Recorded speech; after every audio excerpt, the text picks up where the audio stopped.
हम औरतों को अपनी इज्जत करवाना आता ही नहीं है।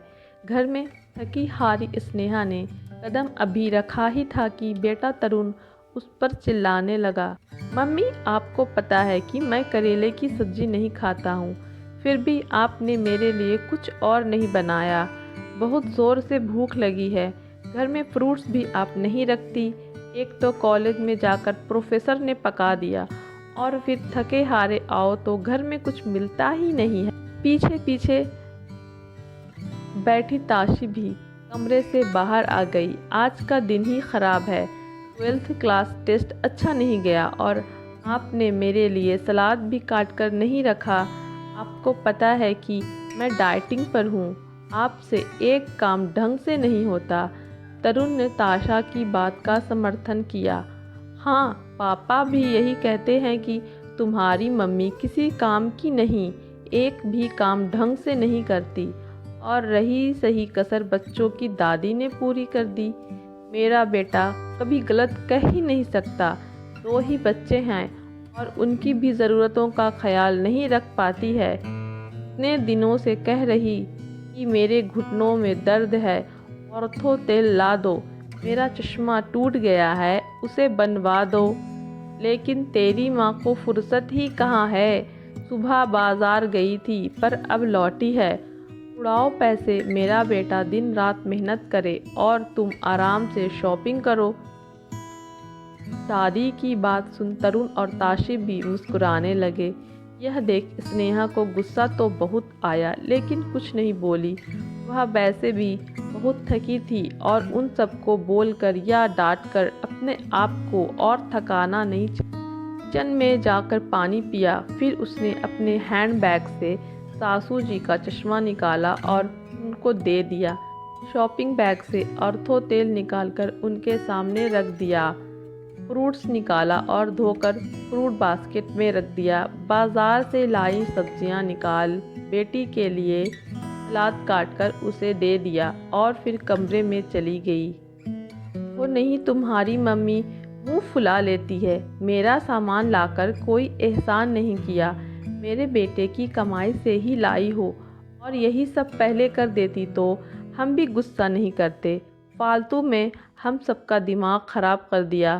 कनिका जी अपनी झेप मिटाने के लिए स्नेहा को ही दोष दे रही थी।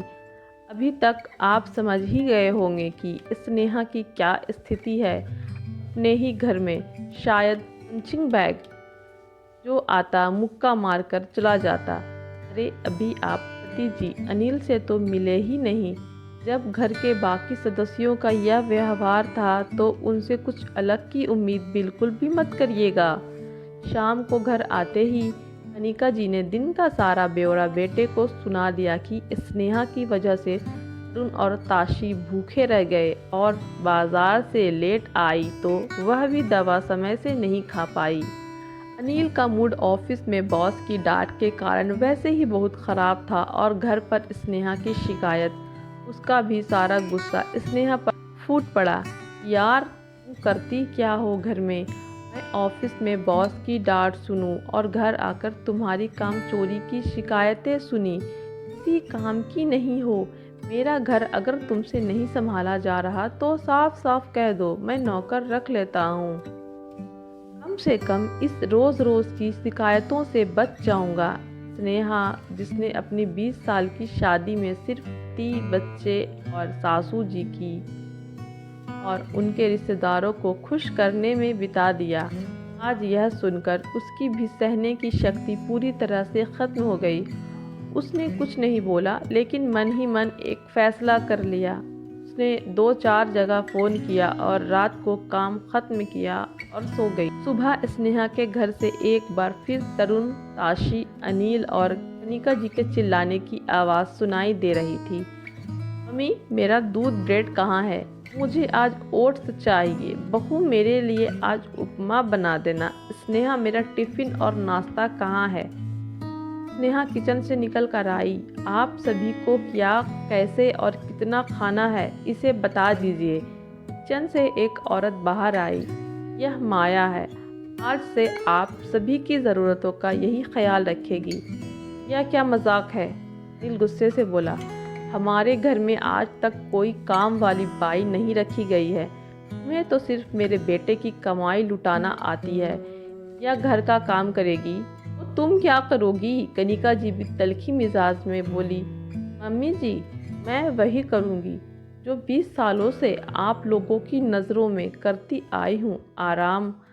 और अनिल, आपने ही कल कहा था कि अगर मुझसे आपका घर नहीं संभल रहा तो आपको साफ साफ कह दूं, आप नौकर रख लेंगे। तो आज मैं आपको और बाकी लोगों को साफ साफ बता रही हूँ कि अब मुझसे आपका घर नहीं संभाला जाएगा। आप सभी को तकलीफ ना हो इसीलिए माया को काम पर रख दिया। अब आपको जो चाहिए, जितना चाहिए, सब माया को समझा दीजिएगा। स्नेहा, ये क्या नाटक शुरू कर दिया? स्नेहा की बात से बौखलाया अनिल गुस्से से बोला। नाटक? ये नाटक नहीं है। नाटक तो आज तक आप सभी मेरे साथ करते आए हैं।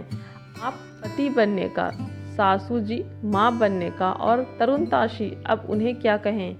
आज तक जिस घर को अपना समझकर संभालती आई, कल पता चला कि वह तो मेरा है ही नहीं। मेरी औकात इस घर में एक नौकर की है, या फिर शायद उससे भी बुरी। सुबह से लेकर रात तक सिर्फ और सिर्फ आप लोगों के बारे में सोचती, चिंता करती, लेकिन कभी बदले में मीठे दो बोल नहीं मिलते।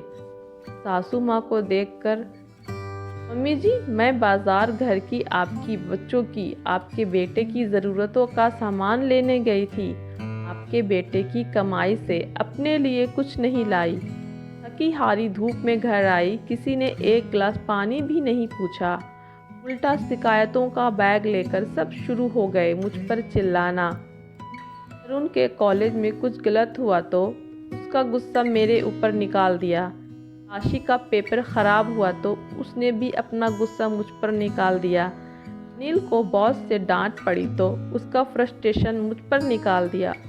और मम्मी जी, इन्हें पता नहीं मुझसे कौन से जन्म की खुन्नस है, कभी आज तक प्यार के दो मीठे बोल बोले ही नहीं।